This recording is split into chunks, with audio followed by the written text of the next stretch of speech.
সংক্ষেপে এটাই বলবো। আপনি তো প্রায়ই বলেন যে বাংলাদেশের স্বাধীনতার প্রকল্পটা এখন অসম্পূর্ণ। কোন জায়গাগুলোকে আপনি সবচেয়ে বেশি অসম্পূর্ণ বলে মনে করছেন? আচ্ছা, বাংলাদেশের স্বাধীনতার সময় আমরা কি স্লোগান দিয়েছিলাম, এখন আমাদের স্মৃতিতে এটা জাগরুক আছে, কেউ তো ভুলে যাননি। সেই স্লোগান হচ্ছে, পাকিস্তানের ভিতরে থাকার সময় বাংলাদেশের জনগণ ন্যায্য অধিকার দাবি করেছিলেন। এর আগে 47 সনে আমরা কি দাবি করেছিলাম, বাংলাদেশের ভিতরে অর্থাৎ পূর্ব পশ্চিমবাংলা মিলে যে সমগ্র বাংলাদেশ অথবা সমগ্র ব্রিটিশ ভারতবর্ষের মধ্যে বাংলাদেশ অঞ্চলের জনগণ তাদের ন্যায্য অধিকার দাবি করেছিল। একটা তথ্য দিলে জিনিসটা স্পষ্ট হবে।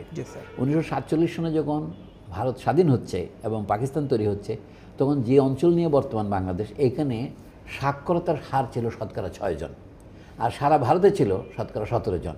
তার মানে ভারতবর্ষের অন্যান্য অঞ্চলের তুলনায় পূর্ববঙ্গ পিছিয়ে ছিল। সুতরাং তারা যদি সরকারি চাকরিতে, প্রতিনিধি পরিষদে এবং আমি বলবো ব্যবসা বাণিজ্যে, শিক্ষা দীক্ষায় তাদের ন্যায্য অধিকার দাবি করে, এটা কোনো অন্যায় দাবি ছিল না। সেই দাবি মেনে না নেওয়ার কারণেই আমি সংক্ষেপে বলছি দেশ ভাগ হয়েছিল। দেশ ভাগ হয়ে সমাধান হয়েছে বলছি না। পাকিস্তান আমলের 22-23 বছরে আমরা আবার সেই অভিজ্ঞতা দিয়ে গেলাম। বাংলাদেশ যে ন্যায্য অধিকার আদায়ের দাবিতে পাকিস্তানে যোগ দিয়েছিল, বা পাকিস্তানে যোগ নয়, পাকিস্তান সৃষ্টি করেছিল, সেখানে সে প্রতারিত হয়েছে। কিন্তু বাংলাদেশ স্বাধীন হওয়ার পর সেই সমস্যাকে সমাধান হয়েছে। 1972-এ বাংলাদেশ নতুন সংবিধান নিল, সেখানে কতগুলো বড় বড় কথা বলা হলো, গণতন্ত্র, সমাজতন্ত্র, ধর্মনিরপেক্ষতা, জাতীয়তাবাদ। প্রকৃত প্রস্তাবে 71 সনের 10ই এপ্রিল যে ঘোষণাপত্র দিয়ে বাংলাদেশের মুক্তিযুদ্ধ শুরু হয়েছিল, আমি বলছি আইনগতভাবে শুরু হয়েছিল, সেখানে 3টা বড় দাবির কথা আমরা তুলে ধরেছিলাম। যে মানুষের সামাজিক সাম্য প্রতিষ্ঠিত হবে, মানে বৈষম্য কমবে। আমরা সেখানে সমাজতন্ত্রের কথা বলি নাই, বলেছি আমাদের লক্ষ্য হচ্ছে মানুষের নাগরিক সাম্য, রাজনৈতিক সাম্য মানে অর্থনৈতিক সাম্য এবং অন্যান্য অধিকারের সাম্য। 2 নম্বর ছিল মানুষকে মানুষের মর্যাদায় অভিষিক্ত করতে হবে, এটার নাম মানবিক মর্যাদা। মানুষকে অমর্যাদা করে যাবে না, মানুষকে এমন অত্যাচার করা যাবে না যেটা তার মানবিক মর্যাদার সাথে সঙ্গতিপূর্ণ নয়। 3 নম্বরে ছিল ন্যায় বিচার। তাহলে এই 3টার কোনোটাই কি আমরা বাস্তবায়িত হয়েছে? আমাদের স্বাধীনতার সবচেয়ে বড় অসম্পূর্ণতা হচ্ছে 1971-এর ঘটনাগুলি সফল হয়েছিল ব্যাপক জনগণের অংশগ্রহণের মাধ্যমে একটি যুদ্ধের পথে, আবারও সেই জনকথাটা জনযুদ্ধের মাধ্যমে, গণযুদ্ধ নয়, জনযুদ্ধের মাধ্যমে। তো সেটার যে অঙ্গীকার, তার একটাও আমরা এই পর্যন্ত বাস্তবে রূপায়িত করতে পারিনি। এটা হচ্ছে বড় অসম্পূর্ণতা। কথাটা আমি কোথা থেকে বলি, জার্মানিতে একজন বিখ্যাত দার্শনিক ছিলেন, এই গত 18ই মার্চে মারা গেছেন। তার নাম হচ্ছে ইউরগ্যান হাবারমাস।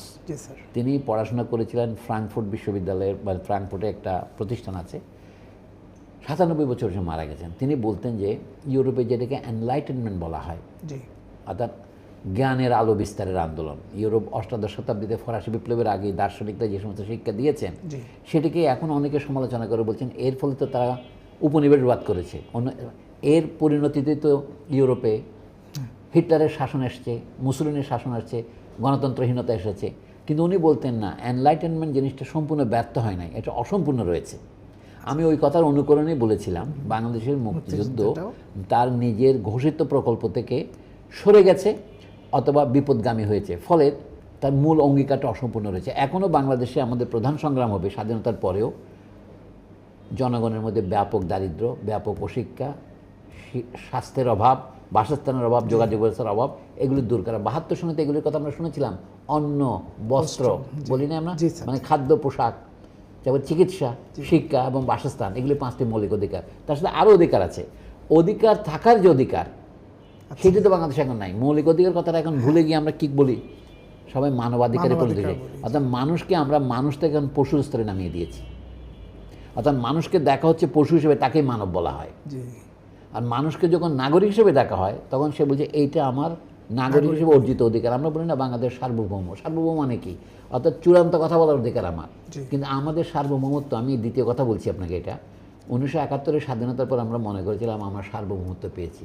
এখন ধরেন মার্কিন যুক্তরাষ্ট্রের সাথে বাংলাদেশ ব্যবসা বিষয়ে যে ঐক্যমত্যে পৌঁছেছে, সেটা যদি ভালো করে পড়ে দেখবেন, সেখানে দেখা গেলো আপনার পুরোপুরি সার্বভৌমত্ব নেই।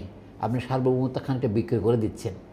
অর্থাৎ আপনি যদি রাশিয়া থেকে তেল আনেন, অন্য কিছু নেন, তাহলে মার্কিন যুক্তরাষ্ট্র বলছে তাহলে তোমার উপর শতকরা 37% আমি এক্সট্রা ট্যাক্স আরোপ করবো, ট্যারিফ, অথবা তার সাথে আরও 10% যোগ করব। তো তাহলে তুমি ওইটা আনবা না। এই যে আমার সার্বভৌম নীতি ছিল কি, সকলের সাথে বন্ধুত্ব, কারোর সাথে শত্রুতা নয়। এখন আপনাকে বাধ্য হয়ে বলা হচ্ছে আমার সাথে তার নাম দিয়েছে মার্কেট ইকোনমিস থেকে আপনাকে আনতে হবে। নন মার্কেট ইকোনমি মানে চীন রাশিয়া থেকে আনলে আপনি আমাদের ট্যাক্স আমাদের সুবিধা হারাবেন। তার মানে অর্থাৎ আমরা যদি এই এগ্রিমেন্ট পৌঁছেছে, এখন এটা চুক্তিতে পরিণত হয়নি, আমাদের এটা পার্লামেন্টের মধ্যে যাইতে হবে, জনবুদ্ধিজীবীদের আলোচনা যেতে হবে, তারপরে যদি এটা আংশিকও বাস্তবায়িত হয়, আমি উদাহরণ দিচ্ছি, তাহলে বাংলাদেশের স্বাধীনতার প্রকল্প অসম্পূর্ণই থাকে। দর্শক, আজকে এই পর্যন্তই। দেখা হবে আগামী কোনো অনুষ্ঠানে। ভালো থাকবেন, সুস্থ থাকবেন। আল্লাহ হাফেজ।